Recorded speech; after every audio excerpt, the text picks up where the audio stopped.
YouTube site. And you may also email me. That's my email address, CB, my initials, at WUSTL, that's Washington University, St. Louis.edu. If you want a PDF, I'd be happy to share a PDF of the slides. And I can do that right away. The other thing I wanted to make sure you knew is that light is an electromagnetic wave. This was only discovered in the 19th century by James Clerk Maxwell. But in any case, there are many types of electromagnetic waves, but they differ only by their frequency, how fast the electric and magnetic fields are oscillating inside. For electromagnetic waves, here's a picture of electromagnetic waves from the lowest frequency, slowest oscillation on the left to the fastest oscillation on the right. At very slow oscillations, we have things we call radio waves. Those of you in St. Louis, for example, may know the big AM station here, KMOX, which is 1120 on the AM dial. That means it's 1,120 kilohertz. And a kilohertz is 1,000 hertz. So it's 1.120 megahertz. A hertz is just an oscillation per second. So that's what that thing is. So that's already 1 million oscillations per second. Faster still are microwaves and radar and cell phone signals, et cetera. And then after that, we have infrared, what we often call infrared light or infrared waves. And then the spectrum of visible light, which is only a small little part, a factor of less than 2 from about 400 trillion times per second to 700 trillion times per second. And the standard rainbow colors from red to violet. And then beyond violet, we have ultraviolet and still faster, and then X-rays. And then still faster are gamma rays, which are rays emitted by radioactive atoms. Visible light, as I said, small range of frequencies. And just a disclaimer, physicists often say light when they really mean to say any electromagnetic wave. And although I'm trying not to do that, I may fall into that trap. So forgive me if I say that when I really mean everything. Okay. So let me give you a little outline of what I plan to do. I want to start with some history and some basic features of quantum mechanics. This is a product of the 20th century, the 1900s. From about 1900 to 1920 was what we call the old quantum theory, namely various kinds of ad hoc pieces of assumptions and ideas of what was going on. They were all basically true, but we didn't understand how they fit together into a coherent theory. And then what we now call quantum mechanics, the modern theory of quantum physics, was developed in the 1920s. And as a basic framework, it hasn't changed since then. I want to talk also about what's called the Copenhagen interpretation. That's how generally most accepted interpretation of what quantum mechanics actually means. It's one thing to write down a bunch of equations, which we do, but what does it all mean? And how did Einstein react to it? And we'll get into that because that's one of the most interesting parts. And I think I can really put you face to face with some of the confusions involved there. Then I want to briefly talk about what good is quantum mechanics, what good does it do us, knowing all this stuff, and how modern technology, I'll talk about which modern technology depends on quantum mechanics, to telegraph my conclusion, and basically everything in modern technology. And certainly you couldn't be watching this Zoom meeting. Everything about this meeting depends on quantum mechanics. And then I want to really put you, and this was the hardest part to try to do, but hopefully I come up with something that's understandable, put you nose to nose with quantum weirdness. Okay, so now my history, that's where I'll start. And one of the problems with the 19th century or so-called classical physics was known since about 1880. And what that problem was what happens if you have an empty box? And what do I mean by an empty box? It means a box here where we've pumped out all the air, all the atoms inside the box have been pumped away. And you might say there's a vacuum inside, but physicists knew that the walls could emit electromagnetic waves, which could then be bouncing off back and forth inside this so-called empty box. And as far as we knew, here's some waves bouncing back and forth. These are nice waves that are just going left to right, but they would be going in every direction with different frequencies. And as far as classical physics is concerned, there's no restriction on what frequencies in principle could be in there or how much energy those waves could carry. And in fact, nobody was able to calculate how much energy and how it's distributed among different frequencies that there is in the box.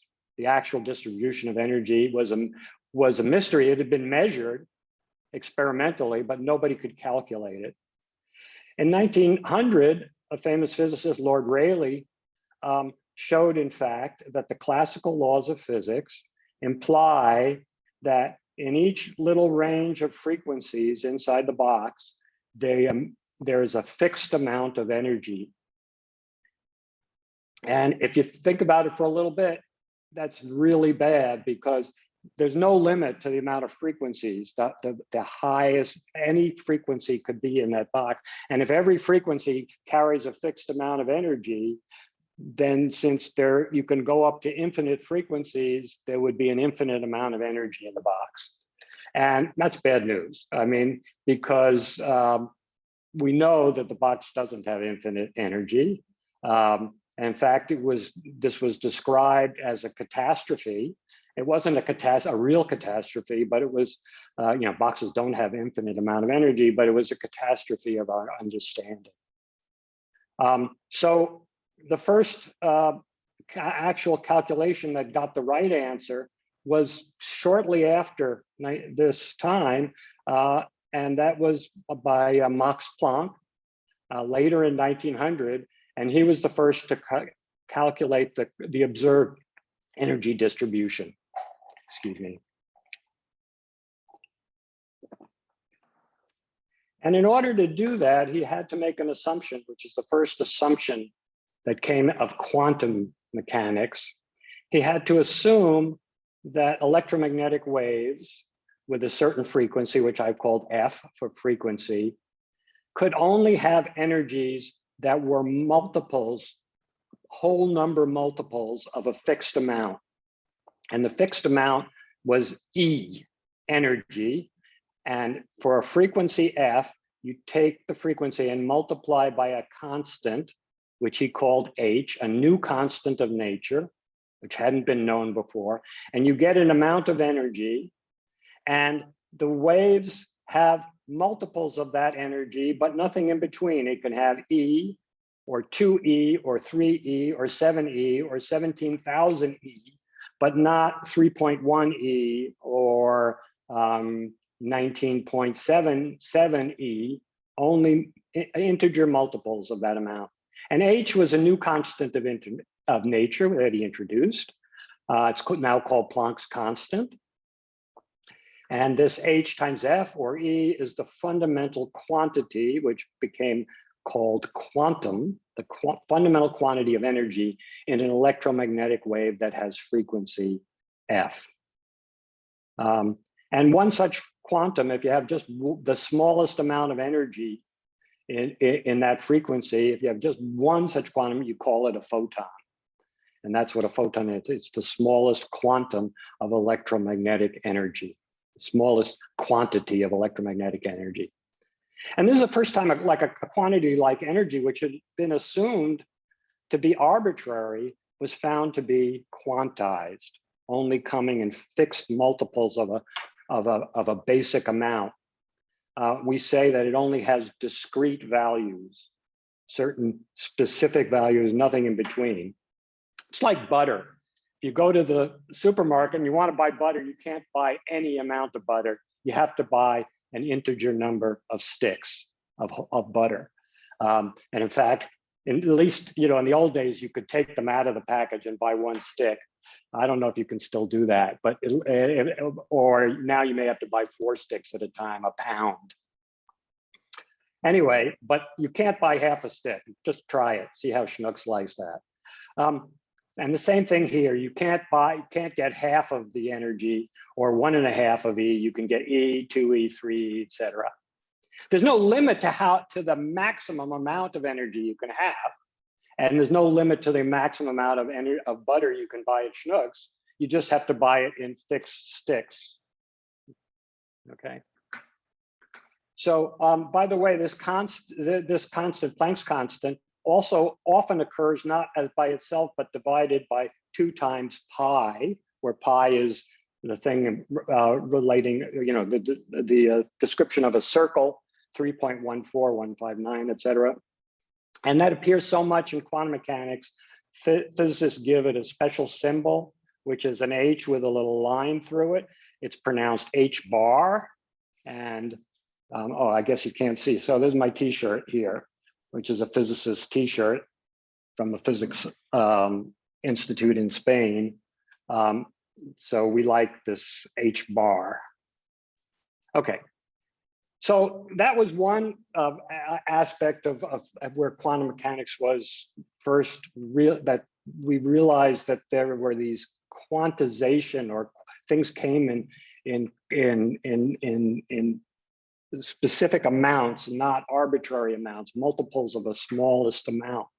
The other key thread was the structure of the atom. And it was 1897 that J.J. Thomson discovered the electron. And it was soon realized that it was a constituent of all atoms. It has negative electric charge, as you probably know. And Thomson found it was much smaller and lighter than an atom as a whole. And given that fact, people had to rethink what they thought an atom what its structure might look like. And he proposed the following model in 1904.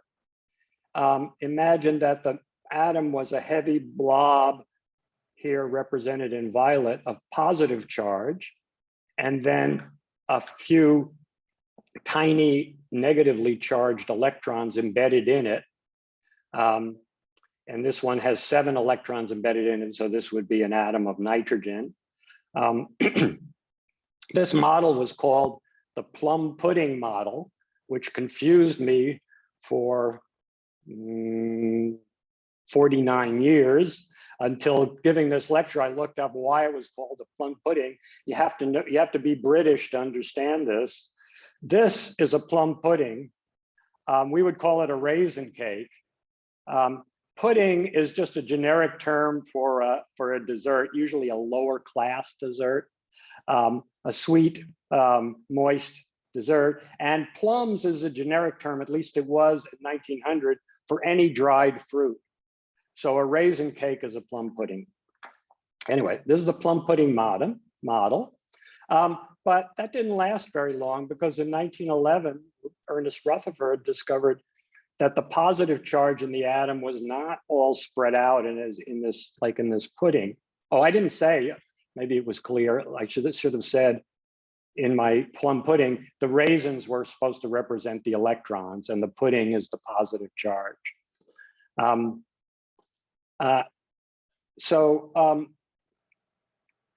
1911, Rutherford showed that the positive charge in an atom was not spread out, as in the pudding, but concentrated in a small, dense region in the center, which the term he called the nucleus. And so the structure of an atom apparently was electrons orbiting around the nucleus, like planets orbiting the sun. And you'll see, here's a typical thing everybody thinks of as what an atom looks like. And we'll see in a second here that can't be what an atom looks like, but that's the sort of basic picture that we often use, this has a big problem. Oh, I'll get to, I'll forget it. I was going to say something, but I'll get to it later. This is a big problem. In classical physics, when an atom, like the electron here, is supposed orbit around the nucleus, goes in a circle, it should, by classical physics, emit electromagnetic waves. This is well known. Charges going in circles emit electromagnetic waves. Waves carry away energy. And so the electron would be losing energy, and it would quickly, in microseconds, spiral into the nucleus and crash. Like a satellite that gets too low and starts losing energy from friction in the air, spiraling and crashing into Earth.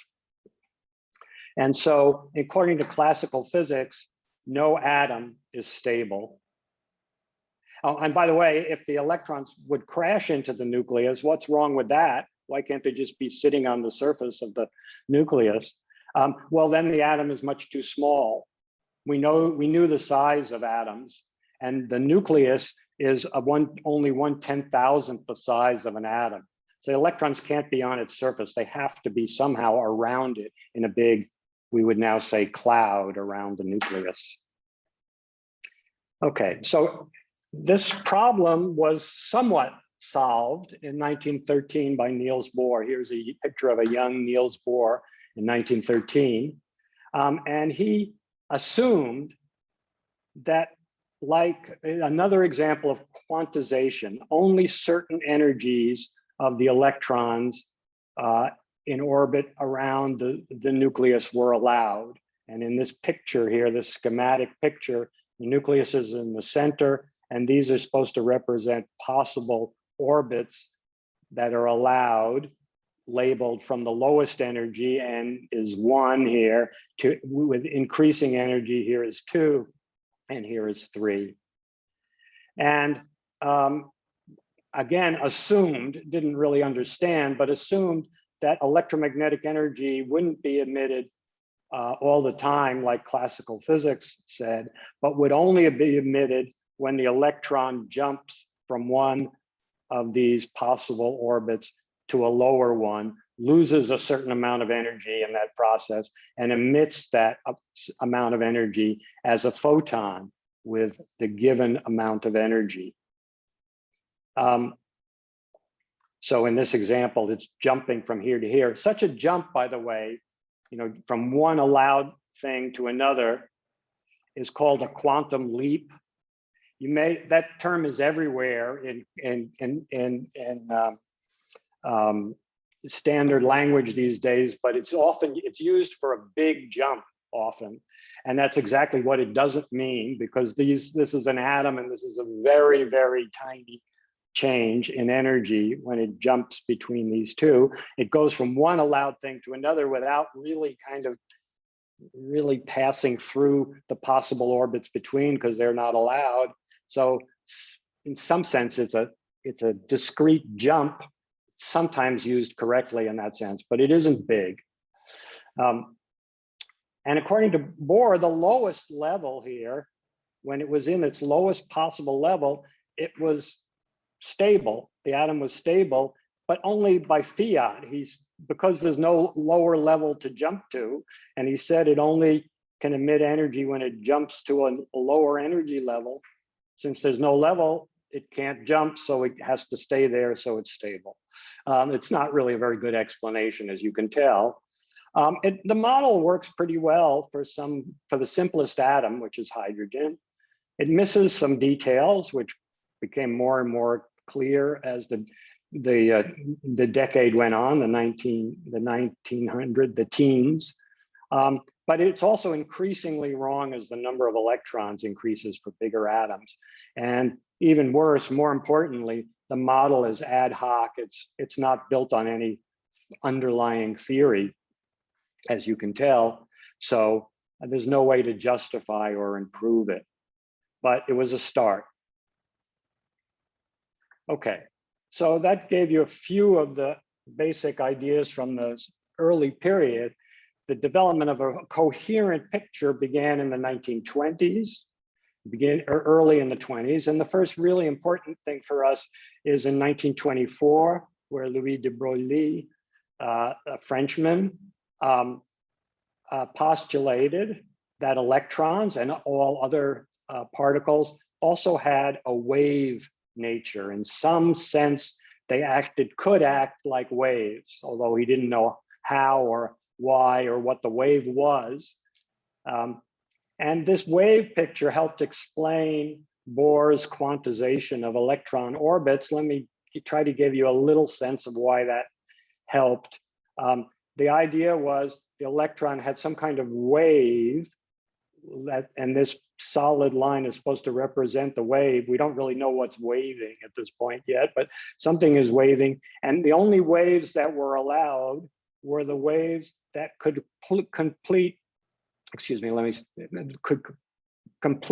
a complete number of waves in one circle around the nucleus. Here we have one doing 3 waves around. And you can think of these waves, these are what are called standing waves in physics. It's like the wave that a guitar string goes in, or a jump rope for that matter. That's one kind of wave. You can have other kinds of waves where different parts are going in different directions. And that's what's going on here. If you consider this high point here and this low point here as my 2 hands, they're doing this as this wave oscillates. So some parts are going in while other parts are going out. This one has 3 waves around a circle. This is another possible orbit, has 4 waves around the circle, 5 or 6. There's also 2 or 1. They're a little harder to picture, so I left them out here. But you can have any number of complete number of waves, but only they have to be complete, and that means only certain orbits are possible. Later on, you might want to look at this. There's an animation of standing waves. It's not perfect for this purpose, but anyway, if we could ask me about that in the question period, or you can look at it yourself, because if you get these slides, you can find it from there.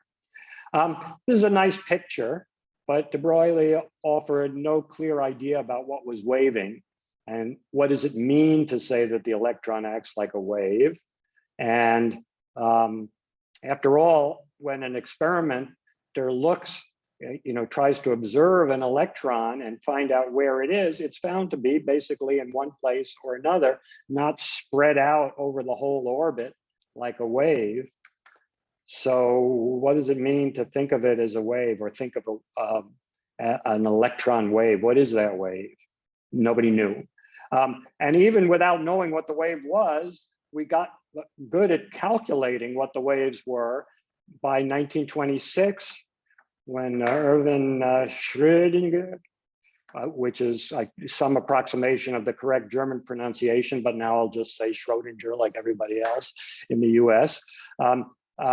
Schrodinger found an equation that describes these waves in mathematical detail. It's now called Schrodinger's equation, or Schrodinger equation, and it gives all the properties of the waves and their strength, the possible energies of electrons, and now not just in the simplest atom, but in any atom, and not only any atom, but with any number of electrons, but also in molecules, and even in solid liquids or gases. Works in any situation. There's a caveat here we could get into in the question period, but basically this is a very general picture. It's still, of course, even though we could calculate at that point all the properties of these waves, what their energy was, we didn't know what was waving, and that's to come yet. By the way, here's a picture of Schrodinger's grave, and above it is his equation. And one thing you might recognize is this character here. That's an H bar. And for those of you who remember some high school math, this I is the square root of -1. And then there are other things in there I won't get into. The important things I won't discuss. Oh, by the way, Schrodinger is kind of an interesting guy.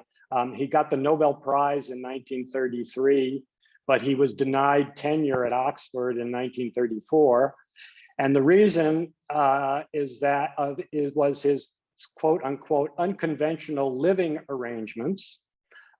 He lived with his wife and daughter, and also with his mistress in the same house, and his daughter with that mistress. She was married to another guy, but they all three lived together, which was quite unconventional, especially at the time. And eventually he got tenure in Ireland. I guess they were more understanding. Hard to believe with all the Catholics, but anyway. Finally, later in 1926, for the first time, Max Born, a German physicist, realized or understood what the waves represented. And he realized that the strength of an electron's wave at any given position gives the probability of finding the electron at that position. So quantum mechanics describes these waves, and the waves tell something about a probability, the probability of finding an electron at some position in space. And this means that quantum mechanics is an inherently probabilistic theory. It describes probabilities. Doesn't tell you what will happen. If you look for the electron, you'll find it somewhere. And the probability of finding it at any given place is given by quantum mechanics, but not where you'll find it. Only the probabilities of finding it in one place or another. Another key thing, and this is something that many people have heard of in the early quantum mechanics, was in 1927, Werner Heisenberg, the uncertainty principle is a young Heisenberg. And it's usually, I give you an equation here to give you some feeling of how this goes. Here's our H bar on the right-hand side. And this equation, here we have a product of two things, delta X and delta P are bigger than or equal to H bar over 2. That's the uncertainty principle. What's this? X is supposed to represent the particle's position, the electron's position, and delta is a Greek letter that we usually use to represent the uncertainty. So this is the uncertainty in the position of the particle, and momentum is P, that's the letter physicists use for momentum, don't ask me why, and delta P is the uncertainty in position. This says the product of the uncertainty and momentum, delta P, certainty in position, delta X, the product of those two uncertainties has to be bigger than this particular amount, H bar over 2. What does that mean? It has something to do with what we can measure. It's saying that if we measure the position very precisely, we know X very well, so the uncertainty in X, this thing, is a very small number, then in order for the product of these two things to be bigger than a minimum amount, the uncertainty and the momentum has to be very large. So this is the way Heisenberg took it at first, at least, and this is true. A precise measurement in position will automatically cause a large, unpredictable change in momentum so that the uncertainty in the momentum is very large. If we know X very well, we will know P very poorly, and vice versa. And that's true, but it's even weirder and deeper than that. Most physicists believe that it doesn't really, at its basic level, doesn't even talk about what we can measure. It's talking about what exists in nature, a precise value of the position and the momentum of an electron do not exist at the same time. If one is precise, the other is very imprecise. I'll get into this more, but it's already sounding pretty weird, I hope. Okay, now the summary of quantum mechanical ideas were really first formulated in around 1927 and the few years following by Bohr and Heisenberg in particular. Bohr was in Copenhagen. This is called the Copenhagen interpretation. It's what we teach our students, at least at first. Here's a picture of a slightly older Bohr. And the Copenhagen interpretation is a list of principles of quantum mechanics and how they should be interpreted. And two key principles, there are many, but that I want to talk about here, I'll just talk about two of them. One is called complementarity. It's a complicated name, but basically what that's saying is there are pairs of quantities that can't have precise values at the same time. And I've told you about one such pair, the position and momentum of an electron. Both the position and momentum both cannot have precise values. One could be precise, then the other will be very imprecise. There are many other such complementary pairs, but I won't discuss them. As long as you have one example, I think that'll be good enough for our purposes. The other key feature of quantum mechanics that they enunciated was that quantum mechanics is indeterministic. And this is a very powerful and very weird statement. And it's saying that what happens in a particular measurement is intrinsically random. And although, you know, it has to obey certain probabilities, aside from obeying those probabilities, what actually happens in a given situation is completely random.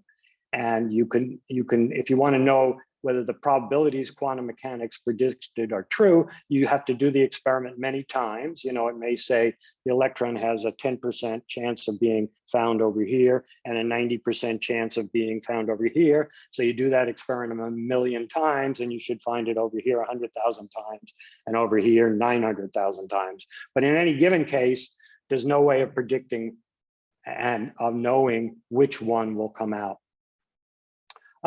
Now, I want to emphasize this idea of intrinsic randomness.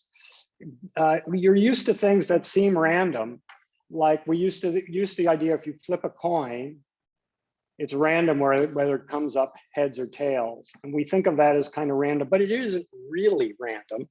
It's only appears random because we don't know exactly how it flips, and we don't know what the air currents in the air are as it's going, and we don't know how it's going to exactly how it's going to turn and land on the table and bounce. However, if you knew exactly how you threw it, how you flipped it, and you knew all about what the air currents were, and you knew the properties of the table on which it lands, in principle, you could predict whether it would be head or tails in a given flip. It's determined by how you flipped it. It's just we don't know how it's determined. And we can't control, because we can't choose to flip it in a consistent way that accurately to get one or the other. At least I can't. But you know, if you cheat and try to do it, you know, just one flip, you might be able to learn how to do it. But it's not really random, not in the sense of quantum mechanics. Quantum mechanics is really random. It's not just that we can't predict the result. Quantum mechanics is saying, at least according to the Copenhagen interpretation, that the result is not determined by any cause, any pre-existing property of the electron or the measurement apparatus. It just happens randomly according to the probabilities. And if you believe the Copenhagen interpretation, it says it's not only that we don't know the cause yet, it's not, there is no cause, there cannot be any cause. Okay, it just is random, even cause we haven't discovered yet. And this is the, or as I said, this is the orthodox quantum mechanics, more or less what we teach our students. Now, this is hard to accept. And Einstein, as you probably know, was never happy with that. Schrodinger also, to some extent. Einstein never believed this Copenhagen interpretation. And here's a picture of Einstein and Bohr. They were great friends, actually, but they never agreed on physics at all. Completely opposed on pretty much all of physics, but they were wonderful friends. It's sometimes said Einstein thought quantum mechanics was wrong. That's not true. Actually, not only did he not think it was wrong, his key paper in 1905 was one of the key things that proved photons existed. And that's actually what Einstein won the Nobel Prize for, not for relativity, which is what we most associate him with. He won the Nobel Prize for a piece of quantum mechanics. So he didn't think quantum mechanics was wrong, but he thought it was an incomplete description of reality. In Einstein's view, quantum mechanics provides the correct probabilities of what can happen, but he said nature isn't, it can't be. I just don't believe that nature could be indeterminate. And his famous quote is, "God does not play dice." And Bohr is said to have replied, "Einstein, who are you to tell God what he can do?" In Einstein's view, what happens in a given case, like where the electron is actually found, is determined by some cause. We just don't happen to know what the cause is yet. We will learn it someday, but we don't know the cause yet. So quantum mechanics is not complete, but it's not wrong, but it's incomplete, according to Einstein. And such as yet unknown causes are called, technically, we call them hidden variables. Something that's forcing it to be here, or something that's forcing it to be here, we just don't know it. It's hidden at the moment to us, but there's something that forces it. There's some cause.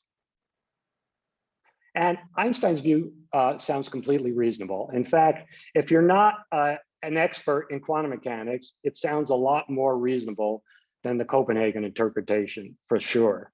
In fact, even for experts, most experts didn't buy Einstein's stuff, but because they were steeped in all the details of how quantum mechanics works, nevertheless, Einstein's view remained for many years a logical possibility, that there are hidden variables that actually tell you what would tell us what happened if we just knew what the variables were. But in later experiments, mainly recently, but beginning around 1972, the scientists, physicists have essentially ruled out the possibility of hidden variables and confirmed indeterminism, which is bizarre, and it's hard to believe that you could do an experiment to confirm indeterminism. And I'll try to explain that in the last part of my talk. Okay, now before we go on to that last part, I just want to mention a few things, what quantum mechanics is good for. Quantum mechanics is well matched to the needs of the digital age. If you have an atom with two discrete energy levels, the lower one could be a 0 and the upper one could be a 1. So it could represent zeros and ones, which is what you need for computers. In practice, we don't do it that way because we can't control atoms individually that well. But transistor construction and operation is based on quantum mechanics, and it really fundamentally has to do with the discreteness of quantum mechanics, the fact that things are quantized. So quantum mechanics is fundamental to modern electronics, computers, cell phones, TVs, everything. I'm not talking about what's called quantum computing. That's another new thing that isn't, it's on the horizon maybe. We can get into that in the questions. But this is regular old computers or cell phones I'm talking about here, transistors. The transistor was invented in 1947 by Bardeen, Bratton, and Shockley at Bell Labs, and they got the Nobel Prize in 1956 for it. It was a certain kind of transistor called a point contact transistor, and those were the first transistors made. And here are some early ones compared to the size of a dime. What's a transistor? Well, maybe you don't know. Probably you don't know. A transistor is just a switch. It should be thought of as having 3 wires, and these ones really explicitly, you could see it, had 3 wires coming out of it. Electric current could come in one wire and out another wire, and the third wire acted as the switch. You could turn, if you put some voltage on the third wire, you could allow the current to flow between the other 2 wires. If you took the voltage away, the current would stop. It's just flipping a switch. And if you, interestingly enough, and again, something we could discuss, if you have switches and enough of them put together, you can do all the things you want a computer to do. It's just a bunch of switches, a lot of them. Okay. Controlled switches, ones that you can also control. And these transistors began to replace the earlier technology, which was vacuum tubes, which are also switches. In the 1950s, the transistor had the advantage it was smaller, it was cheaper, and most importantly, it didn't burn out. If you had an old TV, if you're as old as I am, you remember when you had to keep calling the TV repairman to come and replace burnt out tubes, okay? Transistors are much more reliable. They also take much less power. These are some early transistor radios. I remember I had one that looked like this. It had 6 transistors in it, and I was jealous of my sister because hers had 8. Okay. Today, we use different kinds of transistors. They have the name MOSFET, it's pronounced MOSFET. Those are the kind of transistors we use today. It stands for metal oxide semiconductor field effect transistor, which I do not expect you to know or care about, but those are the transistors we have now. And they were also developed at Bell Labs about 10 years later. They were developed by Mohammed Atalia and Duan Kang. Mohammed Atalia was an Egyptian-American engineer, and Duan Kang was a Korean-American engineer. So immigrants, so we get the job done. These are much more important than the white guy's transistor that got the Nobel Prize. Atalia's idea was to fabricate, if you did this kind of transistor, you could fabricate it on a wafer of silicon. And then that meant you could print lots of such things on one wafer. Today, we can put millions or billions of these kind of transistors on a single integrated circuit chip. Here's some basic kinds of chips. And here's a dime. These are 2 live ones and 1 dead one, as you can see. The record in putting transistors on a chip, the chips that pack the most transistors in are memory chips. Because in memory, you just have to remember where something is a 0, 1, and you just need a lot of such things. A memory chip is made out of many of this, just a repeat of the same kind of thing. It doesn't have to be flexible. It doesn't have to add, subtract, multiply, divide. Like a computer, like a CPU chip. This just has to give you 0s or 1s. So you could really pack in the transistors. The record as of 2019, at least, was Samsung's 1 terabyte memory chip. It doesn't look like much. Here it is compared to a dime, okay? And this has about 2 trillion transistors in it. And if you want to have a sense of what 2 trillion means, that's about 10 times more transistors in this chip than there are stars in the Milky Way.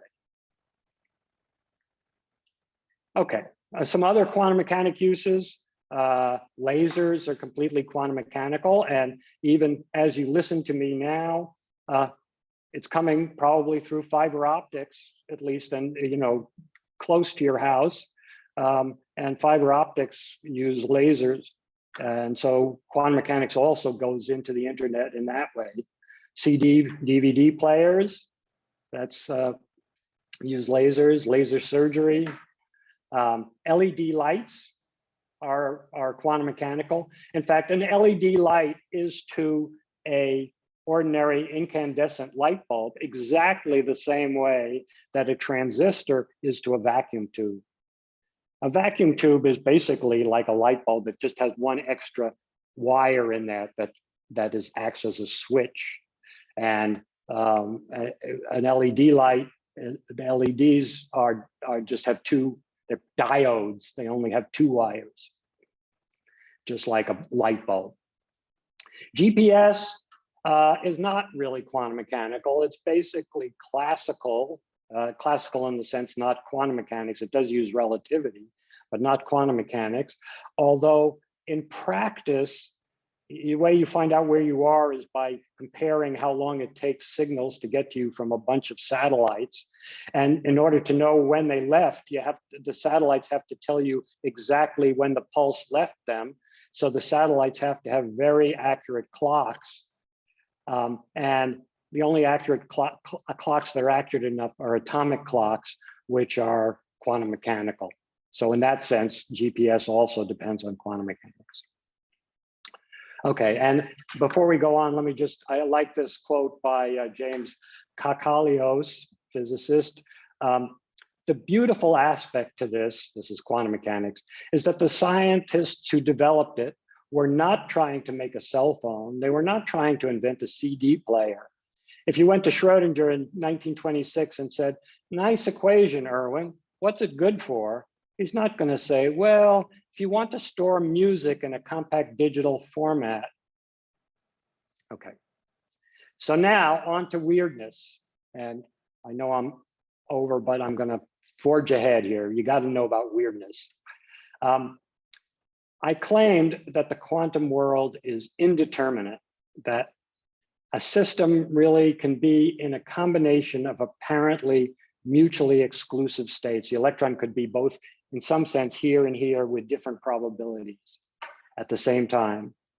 Which state is actually realized when the system is observed is supposedly, at least by the Copenhagen interpretation, not predetermined by any cause, known or unknown. And quantum mechanics gives only the probability that a given state will be realized.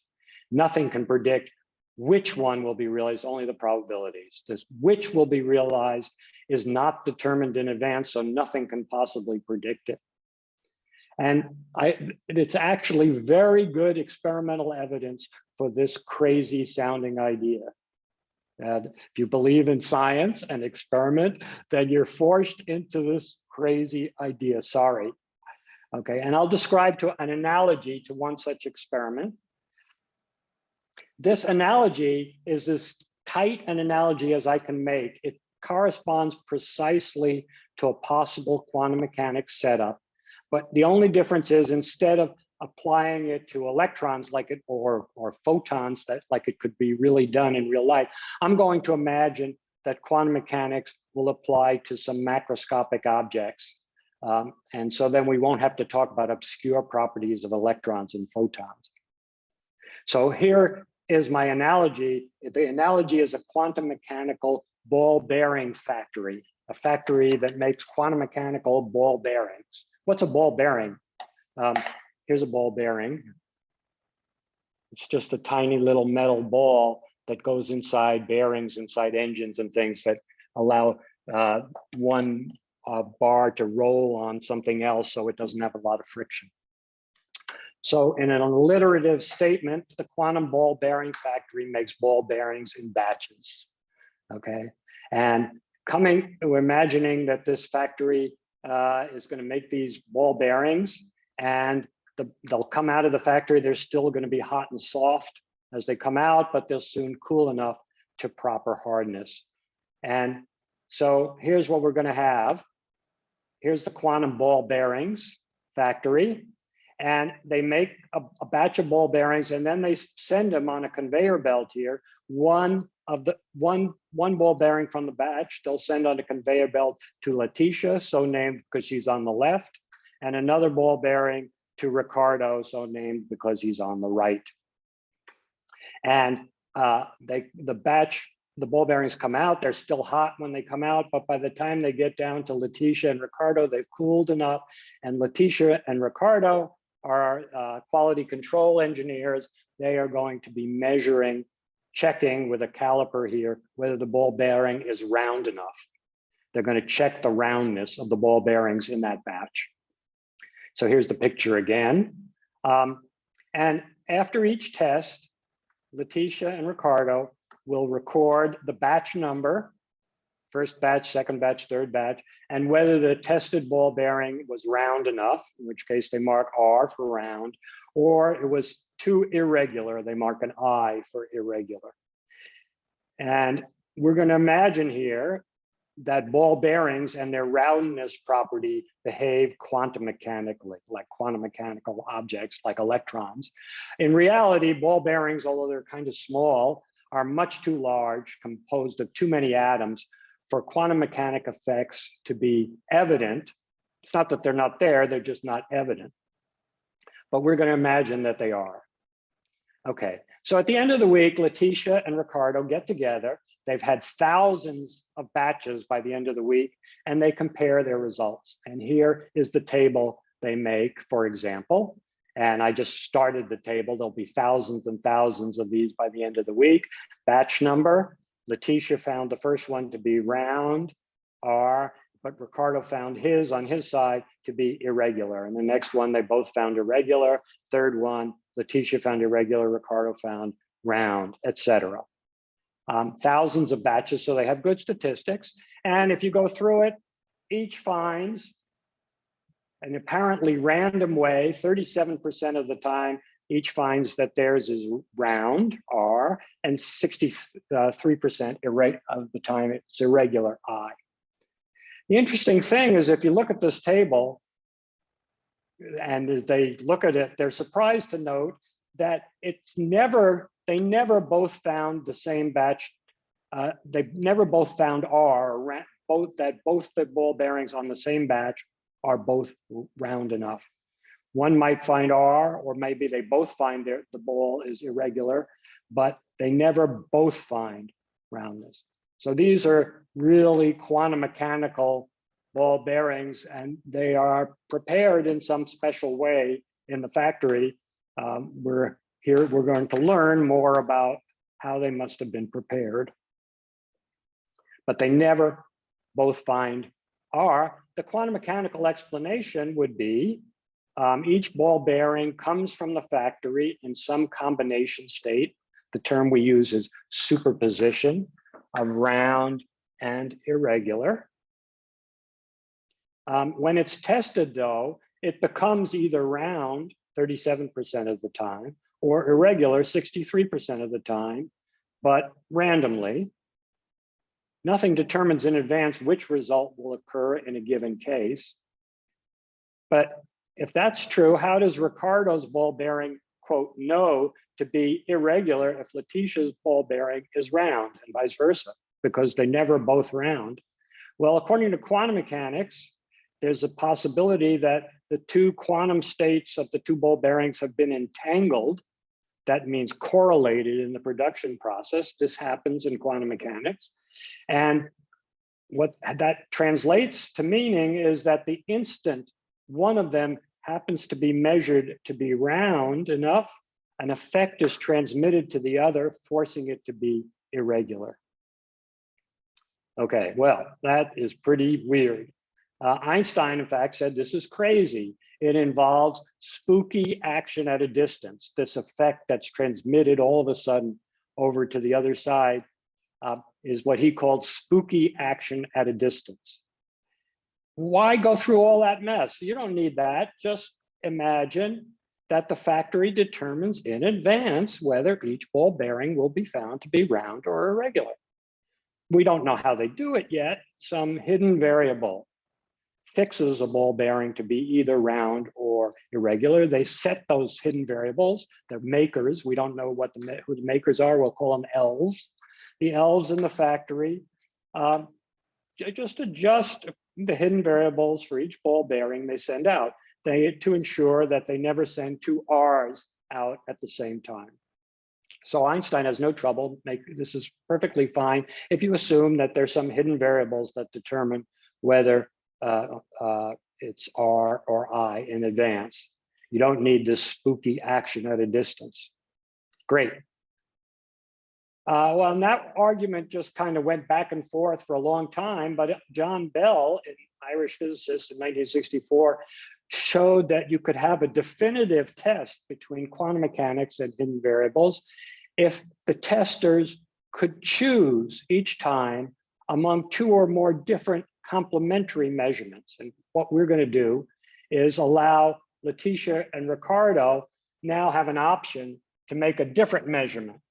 They can still do roundness on a given batch if they want. They can measure its roundness, but they can also instead scoop a sample out and test the composition, the chemical composition, and decide whether it's good or bad, G or B. So here they are again. And in this particular batch, Letitia is still checking roundness as she's chosen to check roundness, but Ricardo has decided to move in a little where the ball is still a little soft and he can scoop out a little piece and check its composition. So he's measuring composition. Here, Ricardo's chosen to test the composition. On a given ball bearing, each tester can only make one of the two tests. Once he's scooped out something to measure the composition, of course, the ball bearing won't be round anymore, so that ruined the roundness test. They make their choices each time randomly and independent of each other. And the factory and the other tester have no way of knowing in advance which test each will make. Okay, so now what happens? Again, they get together at the end of the week and they make a table of results. And now the table is a little more complicated. Each time, Letitia and Ricardo are choosing in a given batch whether to measure roundness or composition. The first batch, they both measured roundness. Letitia found round, Ricardo found irregular. In the second batch, Letitia measured roundness again and found irregular, but Ricardo measured composition and found bad, et cetera. Third one, et cetera, et cetera. Letitia measured composition, Ricardo measured roundness, et cetera. And as before, whenever they both measure roundness, which is what they were doing before, they never find R for the same batch. Here are the ones where they both measured roundness. They never both found R. What happens? Let's look at the cases where Letitia measures roundness and Ricardo measures composition. Okay, so I've isolated those cases, some long list of cases. Letitia is measuring roundness in these cases, and Ricardo chose to measure composition in these cases. Here's an interesting fact. When Ricardo finds the composition of his ball bearing to be good, which happens sometimes, Letitia always finds her ball bearing to be round. Here are those cases. When Ricardo finds that the composition is bad, sometimes Letitia found it irregular and sometimes she found regular. But when he found it's good, she always found regular. And it works the same way if they were in the ones where they reversed roles, where Letitia chose to measure composition and Ricardo chose to measure roundness. Good composition on one side implies roundness on the other side. Great. Okay, so here's the plot thus far. Round on one side implies irregular on the other. That's because we know that they never both find round at the same time on the same batch. So if one finds round, the other must find irregular. And the other thing we learned is that good composition on one side implies roundness on the other. That's another feature. Okay, two features. Is there any problem for Einstein? Nope. He could still imagine that the elves adjust things to make this happen. They just have to adjust things so that one, they never send two round ball bearings at the same time. And two, whenever they say send a good composition ball bearing one way, they send a round ball bearing the other way. No big deal. That's easy to do. The kicker. Now comes the part which will explode your brain. The kicker. What if both testers choose to measure composition? Let's logically think this through. The elves don't know which tests are going to be made on any given batch. That's a free choice by each tester on each time. So they still have to, they don't know what they're going to measure, so they have to make sure that they do the things that they've always been doing according to rules 1 and 2. What does that imply?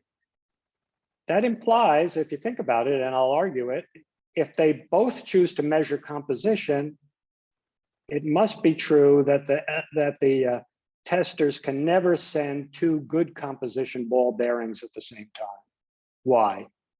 Well, according to rule 2, whenever they send a good composition ball bearing one way, they send a round one the other way.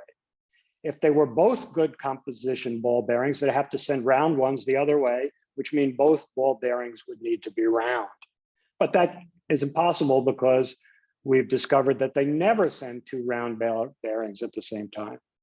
So if there are hidden variables adjusted by the elves, it must be true that you could never find two good composition ball bearings at the same time.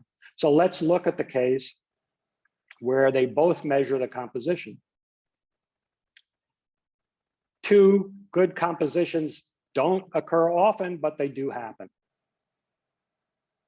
About 9% of the time, I believe.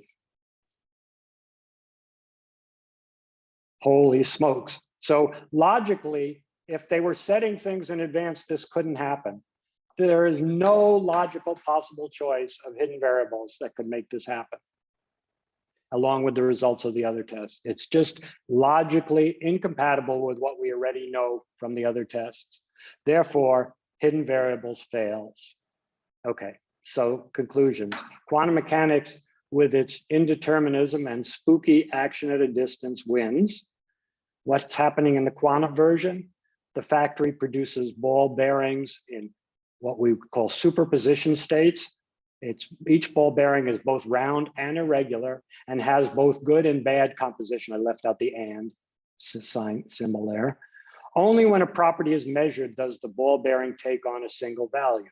If you measure roundness, you'll find it's either round or irregular. If you measure good composition, you'll find it's either good or bad. The probabilities are determined. If roundness is tested, 37% round, 63% irregular. Composition is tested, I didn't mention this before, but it's 23% good, 77% bad. But individual result in cases are random, not determined in advance by any hidden variable. And the two ball bearings are sent out entangled, correlated with each other in a quantum way. Once there is a result of a measurement on one side, the possible results on the other side are instantaneously affected. Okay. Now there's some comments, I'm going to skip them because of the time. We can come back to it. I'll just say, I won't explain it. In the real world, both superposition, having two possible states at once, is commonplace, and so is entanglement, having two different objects whose quantum states are correlated. And it's also, there's an issue with this spooky action at distance. What about what people told you about relativity? It's okay with relativity, although it's not obvious. So we could come back to that if there are questions. Basically, quantum mechanics works for these kinds of experiments, and any hidden variable theory, no matter what it is, doesn't. Okay, so final conclusions. There are three of them. One, quantum mechanics is complicated. Two, quantum mechanics is useful. And three, quantum mechanics is weird. Thank you. So we're going to unmute everybody, but I really want to thank Claude for that amazing presentation. I do understand now why I never majored in physics, but I commend those of you who did and who understand it. Are you willing to stick around, Claude? For Oh, absolutely. I'll stick along. As far as I'm concerned, I can stay as long as there are questions. So, but I recognize that people probably, many people may have had enough. I will not be insulted if you leave any time. But if you do have questions, by all means, go ahead and ask. How are they going to ask? I think Don has. I think people can now unmute themselves. Yeah, they have to unmute themselves. So I think he's released it so people can. If someone would give it a try. Yeah, Sharon. Carol, can we have people stay muted until they have a question? Otherwise, we're going to get a lot of background stuff. Absolutely. They have to unmute themselves, but they now are able to do that. So if you want to ask a question, then unmute yourself and go ahead and ask the question. And Claude, I don't know if you want to stop sharing your screen. Let me stop for now, but I may need to. I have, I to have show some things. Yeah. In case, depending on what the questions are. So I may start sharing again, but let me stop the share for now so we can all see each other better. Okay, so if somebody has a question, go ahead and unmute yourself. Sharon, you've unmuted. Go ahead. Okay. I have actually two questions, but sure. One is, why was quantum mechanics needed to have the inventions what about the discovery filled in the gap of being able to produce transistors and lasers and stuff like that? Is it the quality of the materials or what? Well, so it's different in the two different cases of lasers. Actually, lasers maybe is an easier example. A laser, the whole concept was thought of once quantum mechanics existed. I have to do a laser. In a laser, you have some, could be gas or these days solid material, but originally it was a gas where all the atoms were put into one of their excited states, a higher energy level. And then it was discovered that you could have them so that they affected each other quantum mechanically, and they would all jump from the higher level to the lower level together. So they would emit a coherent, bright amount of electromagnetic radiation. And it was built, and you could not even imagine doing something like that if you had classical atoms in some way emitting. There would be no way to have them work together. And transistors are a little bit more complicated, but in order to have the idea or even or develop a transistor, you have to understand how the energy levels of electrons now it's not in an atom, but in a solid, in a crystal.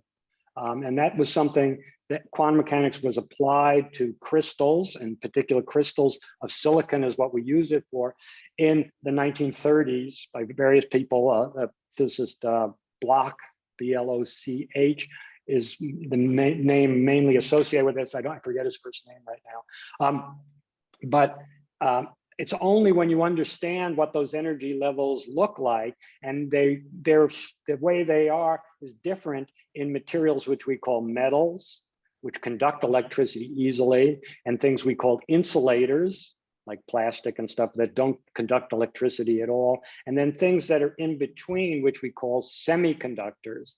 And when you had something in between with certain energy levels, you could realize that somehow you could affect which energy levels are the material is using in different situations. And that could be used to turn a switch, allow electricity to flow, or to turn it off. And of course, that's I'm just very vaguely saying stuff, but if you don't have quantum mechanics, you can't understand what those energy levels look like. Yeah. You can't imagine even making something like a transistor. Yeah, that's very, very helpful. That's very helpful. A quick one is, do elements vary in terms of their quantum mechanics, or at that level, is it consistent with all elements? Yes, so it is consistent with all elements. And I may go a little far afield from that question first, because there's something I'd like to say here that kind of relates to this. First of all, I didn't want to take the time, but quantum mechanics should be thought of as even more basic than a theory. It's a framework. It's a fundamental framework that all our theories must obey, at least as far as we know. So in atoms, you start with quantum mechanics, but then you have to have a theory of what the forces are in the atom. So if you only have one electron, then there's only attraction between the electron and nucleus. When you have many electrons, you need a more complicated description of the forces, because the electrons can repel each other in addition to being attracted by the nucleus. But given that, you set it up, you can do it for any atom. However, for big atoms, even today, like an atom like uranium with 92 electrons, it's difficult to calculate from first principles all the levels of uranium. You need supercomputers and some simplifying assumptions. So you don't really do the full calculation. But as far as we certainly believe that full calculation would work if we could do it. And for elements up to, I don't know, carbon or something, not carbon, you can go a lot higher than that, calcium or so, 20, 24 electron, we can actually do the full calculation, and it works. Thank you so much. There's a question in the chat from John Whittier, but I think he's also not muted. So do you want to ask the question, John? Sure. because I've refined my question since the time that I typed it. You mentioned Schrodinger, and he's well known for talking about his cat and whether or not the cat was dead or alive. And is that, and then you have the analogy of the ball bearing factory. The ball bearings can have a composition that's good or bad, or they can be round or irregular. Are those two characteristics of the ball bearing analogous to whether or not Schrodinger's cat is dead or alive? And can you better explain Schrodinger's cat theory to us all, please? Sure. Yes, in that sense, yes, it's another feature where you have something that's a combination state. Let me actually, I did make a slide because I'm sorry, I want to share my screen again.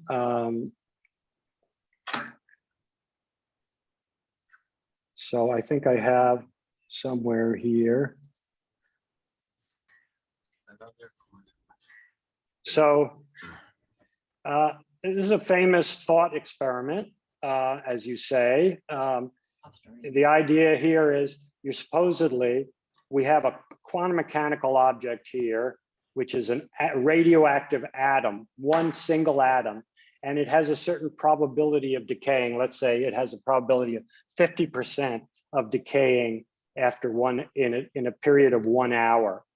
So we start it here. If it happens to decay, it'll hit a Geiger counter here, the yellow thing, which will move this lever, is kind of a Rube Goldberg thing, and the lever will drop the hammer on a vial of prussic acid, some horrible poison, and if it breaks it, the fumes will kill the cat. So since the atom only has a probability of doing that, some people would say that after an hour, the cat is now, if you don't look inside, you don't observe the cat, it has a 50% chance of being dead and a 50% chance of being alive, but it isn't either until it's measured. So it's some kind of, what we would say, a superposition of dead and alive. Whether that's really the correct interpretation of this situation, I'm not sure. And the reason I didn't discuss it in detail, although it's similar to this, you have an object which is in a combination state of both dead and alive, at least according to this thought experiment. The reason I didn't discuss it in detail is it's an example that brings more heat than light, in the sense that nobody knows how to make an actual experiment that would determine whether it makes sense to think of the cat as dead and alive at the same time, or really only dead or really only alive. Because if you want to know, you can't look at it and see that it's both dead and alive, because as soon as you open it, you will observe the cat and it'll be either dead or alive. And there's no real good way, as far as we know, to really test this. So it just brings a lot of arguments without any conclusion. So this thing with two objects going out from a central point is the way that experiments have actually been done to test this idea of hidden variables, which can actually be done in that case. Here, there isn't much. I've seen some articles recently of people trying to do something that's sort of like this, not with cats, of course, not with any living object, but they haven't gotten anywhere. By the way,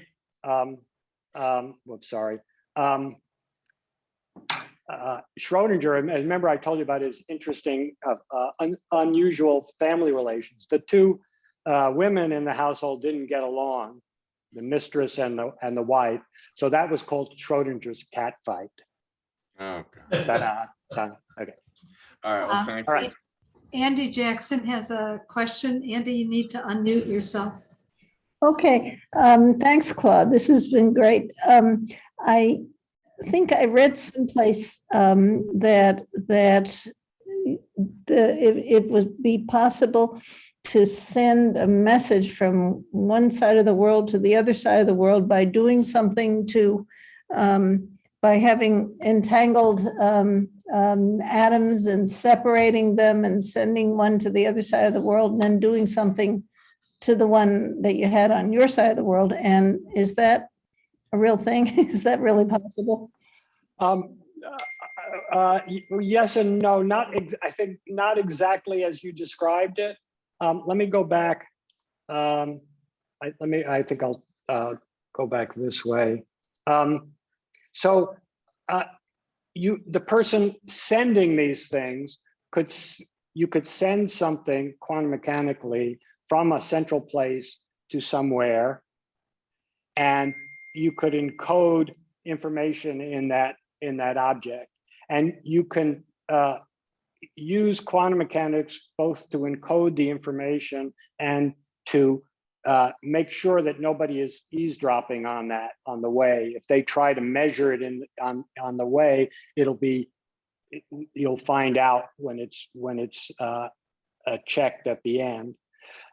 So there are ways of using quantum mechanics in that way as far as sending encoded messages and things.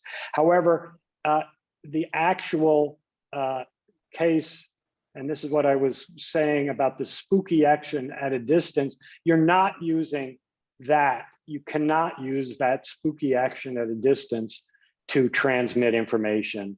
That spooky action at a distance, the fact that a measurement on one side instantaneously affects what possible results can happen on the other side, cannot be used to send messages. And so it doesn't violate the principle of relativity. Principle of relativity says, colloquially, nothing can go faster than the speed of light. And actually, relativity only says that objects can't move faster than the speed of light, and signals can't be transmitted faster than the speed of light. But the spooky action at a distance can't be used to transmit information. So it doesn't violate relativity. You could send information in the object you're actually moving from one place to another, in the photon or whatever, but you can't send information like between Letitia and Ricardo. They can't talk to each other by doing their measurements or choosing which test to make.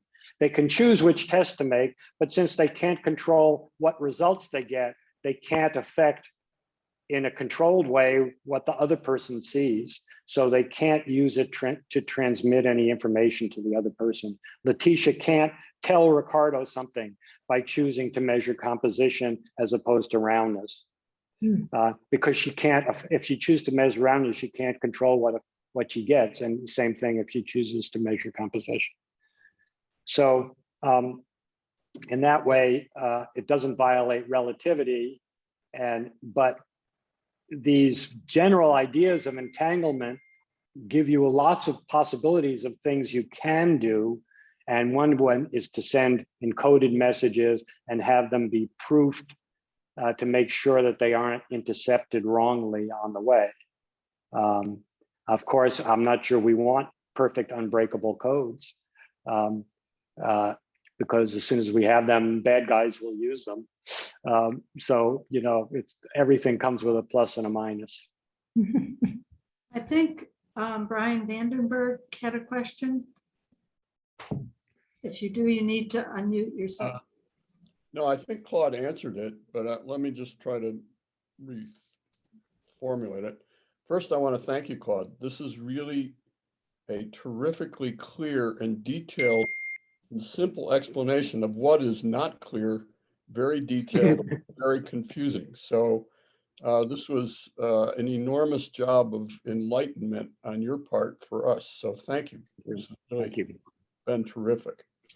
So I wanted to go back to the idea of information, because it seems like my question had, and you kind of answered it, but spooky does not violate relativity because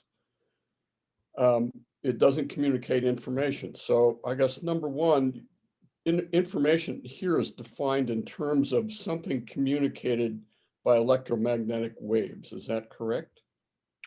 Or something communicated to send a message. I mean, I'm not being very, mathematically or physically or philosophically precise, but communication means sending a message. These strange correlations are something that only emerge when you get together at the end of the week and look at your tables and say, oh my God, when I saw that on all the ones where I saw good composition, you saw roundness. And oh, we never saw roundness at the same time.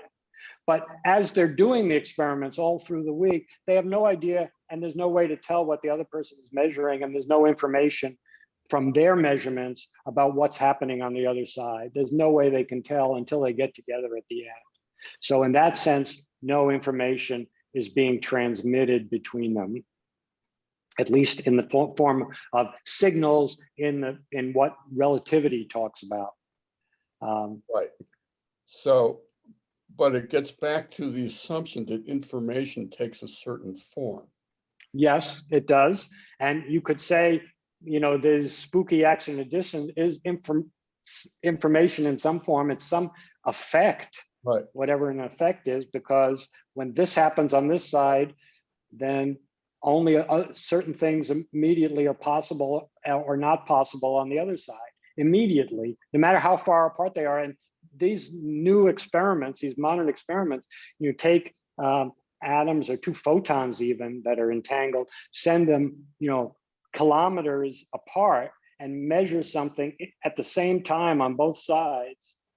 And so that, you know, with precise timing, so that there's no time for any signal or anything to be, you know, transmitted in the sense of information, in the normal sense of information from one to the other. And yet they have these weird, spooky added distance correlations when we quote roundness, you know, the actual equivalent of roundness and composition on one side affects what can happen on the other side. Yeah, no, No matter how far apart they are. yeah, I get that. My question has to do with the definition of information. Yeah. And might it be introducing a different kind of information that either violates relativity or is a different, so I'm thinking, I'm making this up, but dark matter and energy, which we don't know anything about, is there some other, to me, I mean, maybe I'm being too Einsteinian here and thinking that there has to be some underlying something else, but I don't think it necessarily, or does it necessarily preclude other, well, by definition, unknown, but I mean, Yeah, I mean, I think, yeah, you can, yeah, I don't there's know. always other possibilities, for Yeah. sure.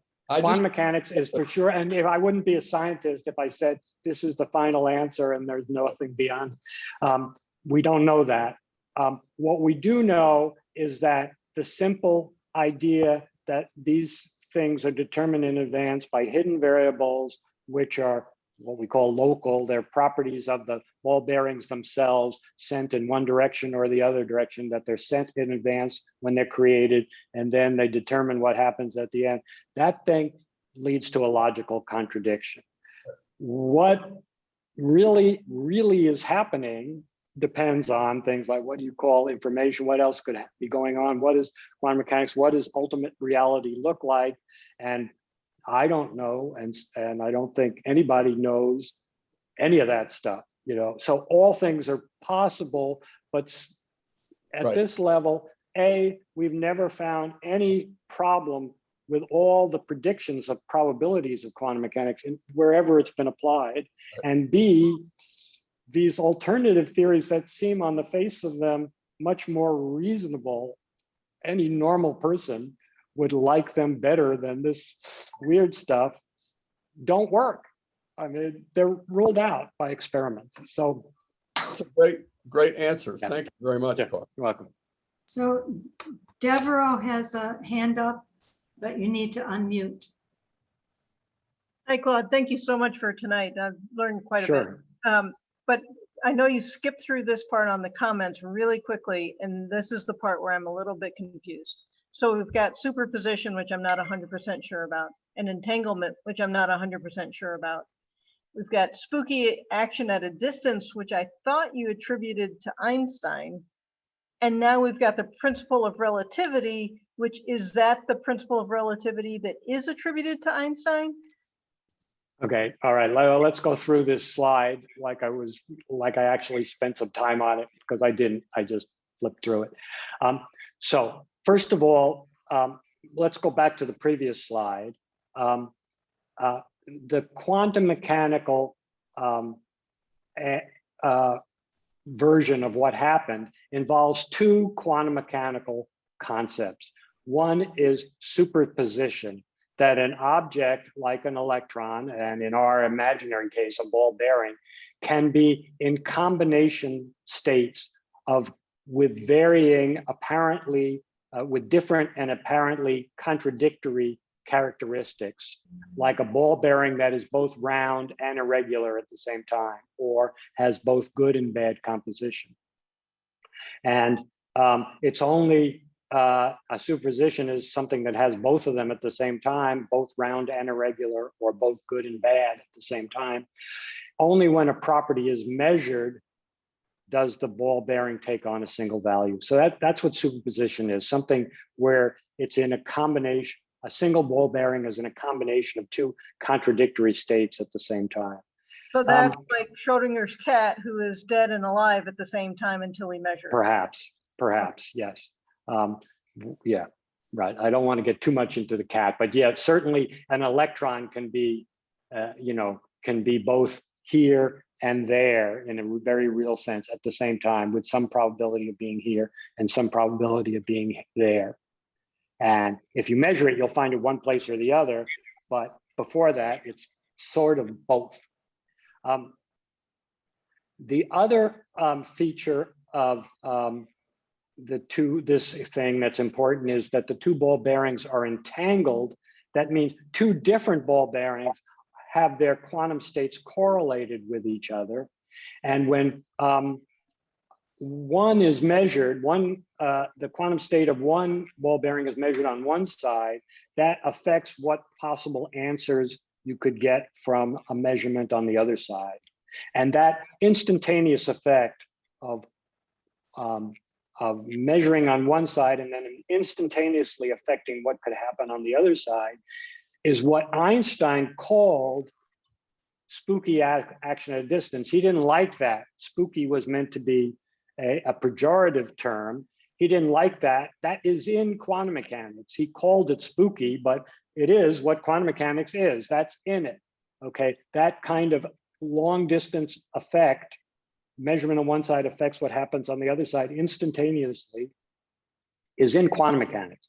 That's what spooky action at a distance is. Einstein didn't like that, but that's what's in quantum mechanics. Now, in my comments, I just mentioned that these kind of things we used in our example, namely superposition, back up, something being in a combination of one state and a apparently contradictory state at the same time is commonplace. In fact, it's the default. It's everywhere in quantum mechanics. In fact, it's impossible to even imagine a state which doesn't have that, at least for some property.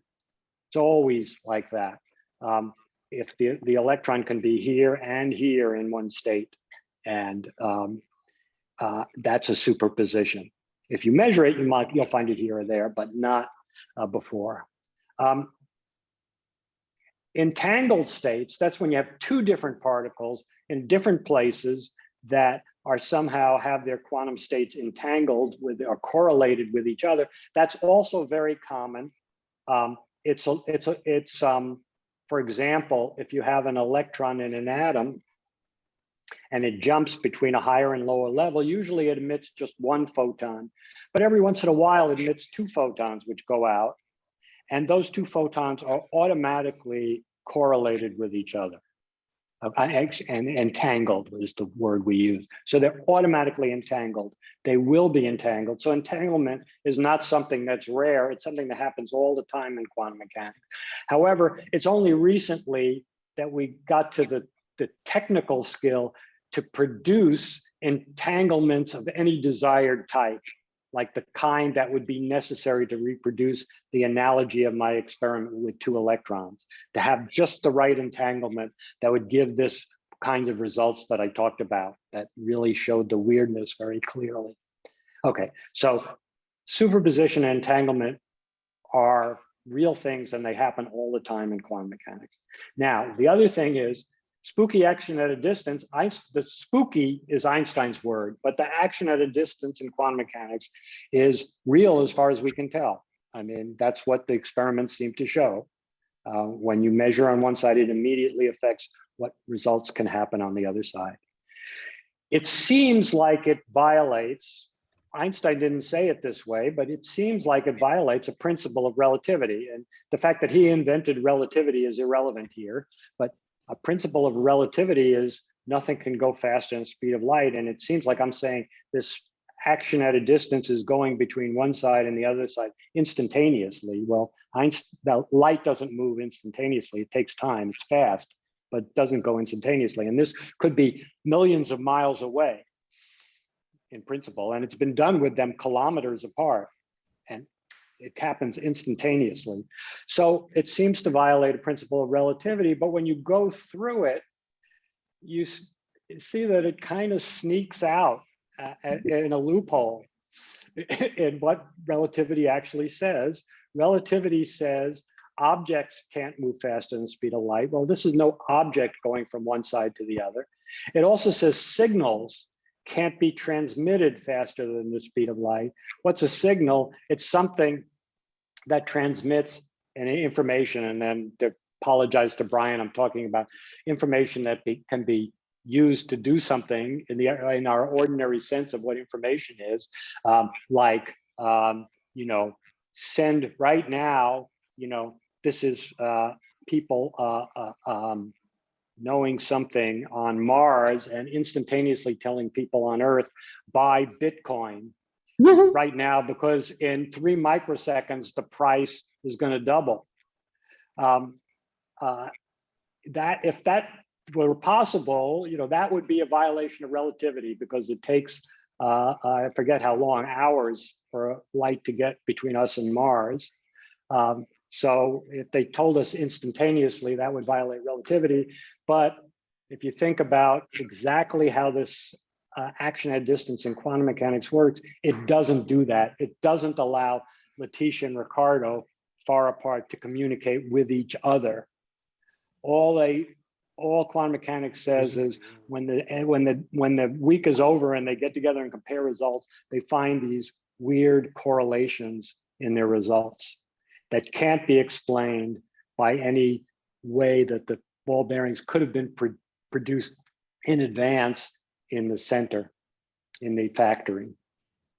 Okay, I hope that clears up these issues. Very much so. Thank you. Oh, you're welcome.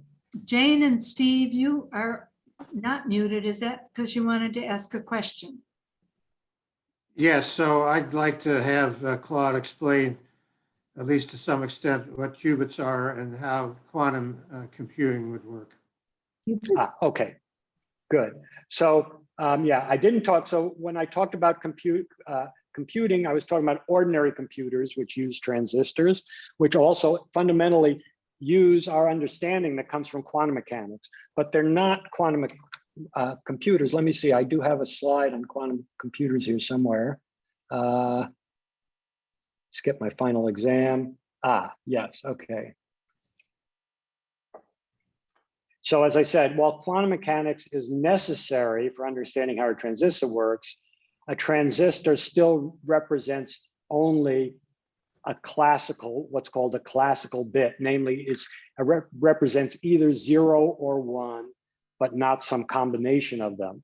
So there may be quantum mechanics at the heart of how silicon semiconductors work, but in practice, you know, when you store information in your computer, you store a 0, you want it to stay a 0. It's not a combination of zeros and 1. It's a 0 or a 1, depending, you know, different bits have different values, and then you can retrieve information from that and compute with them. Quantum computing would be something where you use the true quantum nature of a system that has 2 levels, which we could call 0 and 1. But in quantum mechanically, a single atom, for example, can be in a state which is a superposition of the lowest energy level and the next higher energy level. You could call the lower energy level 0 and the next one 1, and it could be in a superposition of those two states at the same time. That would be a qubit, a quantum bit. It can be in a superposition state. Well, that doesn't, what good does that do you? I mean, it doesn't seem like it does you much good. And one qubit doesn't do you any good. It's, so what if it's in a superposition? The thing that's amazing, and this is really, I mean, there's a whole another lecture, which I'm certainly not prepared to give, and I don't think I'm capable of giving it, is if you have several qubits, not only can each one be in a superposition, but those superpositions can be entangled in complicated ways with each other. And in that way, the whole system of many qubits can, through their entanglement, be doing calculations and or be manipulated such as to do calculations in such a way that it's sort of testing out all possible different choices at the same time. And amazingly, with such a computer, it wouldn't take too many bits, if you could do it, to have something that would be extremely powerful, at least for some purposes. The largest quantum computers today have only about 60 or 70 qubits. And even so, they can be entangled, but they tend not to stay entangled very long. As soon as they interact with the environment, they get unentangled and their properties are lost. So it's very difficult. But 60 or 70 seems to be possible today. IBM has promised that by 2023, they'll have 1,000 qubit computer. I'm not sure that'll happen, a real 1,000 of these. And if they can really entangle them in every way, they can start doing very powerful calculations. And in fact, if you read about quantum computers, you can learn that a potential use of them would be to factor very large numbers, extremely large numbers.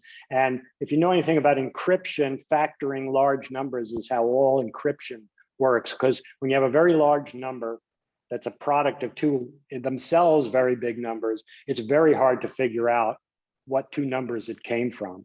And if you could do that fast enough, you could unencrypt a file. And in fact, it's been calculated that if you had a 4,000 qubit quantum computer, you could crack Bitcoin's encryption. So if I were you, and if you believe IBM, they're going to have 1,000 by 2023, I would say by 2024, you better sell your Bitcoins, okay? Because if somebody cracks that, they'll just take all your money, okay? So, you're depending, they're depending on encryption and acting like it's super safe. Well, not if you have these powerful computers. They don't exist yet. And it may be a longer time than people think till they do, but eventually I suppose they will. Do they use semiconductors like gallium arsenide and stuff like that? No, not in general. Let me think.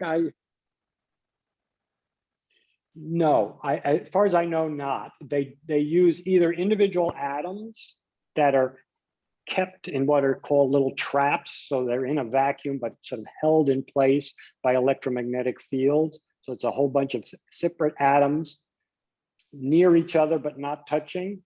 That's one way. Another way is to use some quantum mechanical device called the Josephson junction, which is another quantum mechanical device. There are different choices for what they're going to make the qubit out of.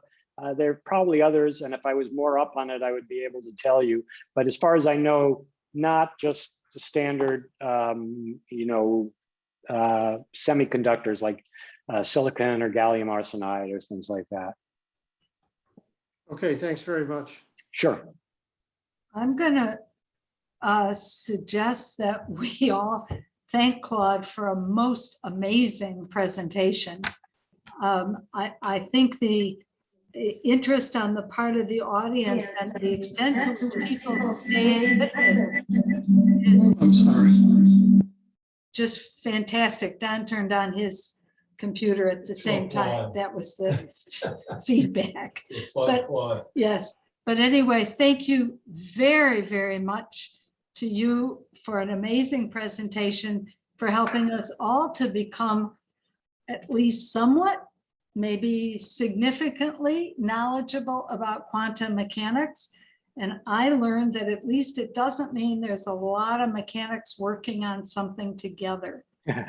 So, I thought maybe it meant a large quantity of mechanics, but No, I'm obviously wrong. Thank you so much.